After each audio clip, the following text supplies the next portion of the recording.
પથ્થરની કહાની દ્વારા સમજો મિત્રો કે માણસના જીવનની કિંમત કેટલી છે.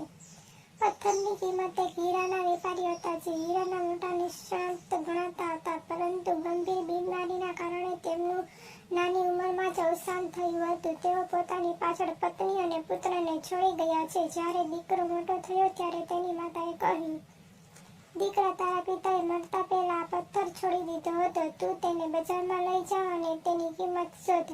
યાદ રાખજે કે તારે માત્ર કિંમત જ શોધવાની છે, તેને વેચવાનું નથી.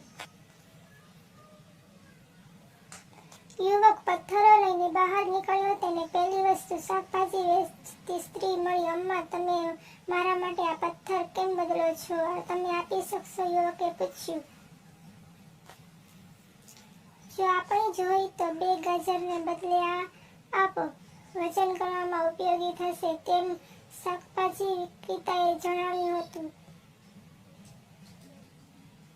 યુવાન આગળ વધ્યો. આ વખતે તે એક દુકાનદાર પાસે ગયો અને પથ્થરની કિંમત જાણવા માંગ્યો.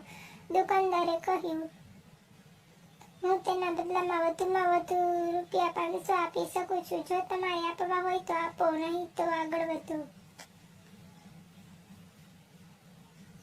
આ વખતે યુવક એક સુવર્ણકાર પાસે ગયો. સુવર્ણકારે પથ્થરના બદલામાં ₹20,000 આપવાની વાત કરી હતી. ત્યારબાદ તે એક નામાંકિત હીરાની દુકાનમાં ગયો હતો, જ્યાં તેને પથ્થરના બદલામાં ₹1,00,000ની ઓફર મળી હતી. અને યુવક શહેરમાં ગયો હતો. તે ભારતમાં સૌથી મોટા હીરા નિષ્ણાત પાસે ગયો અને કહ્યું, સાહેબ, આ પથ્થરની કિંમત જણાવો. નિષ્ણાતે કાળજીપૂર્વક પથ્થરનું નિરીક્ષણ કર્યું અને આશ્ચર્યથી યુવક તરફ જોયું અને કહ્યું, આ અમૂલ્ય હીરો છે. કરોડો રૂપિયા ચૂકવ્યા પછી પણ આવો હીરો મળવો મુશ્કેલ છે. મિત્રો, ઊંડાણપૂર્વક વિચારીએ તો આપણું માનવ જીવન પણ એટલું જ મૂલ્યવાન છે. એ અલગ વાત છે કે આપણામાંથી ઘણાને તેની કિંમત ખબર નથી અને શાકભાજી વેચતી સ્ત્રીને જેમ તેને તુચ્છ સમજીને ક્ષુલ્લક ખોટા કામો માટે તેનો ઉપયોગ કરીએ છીએ.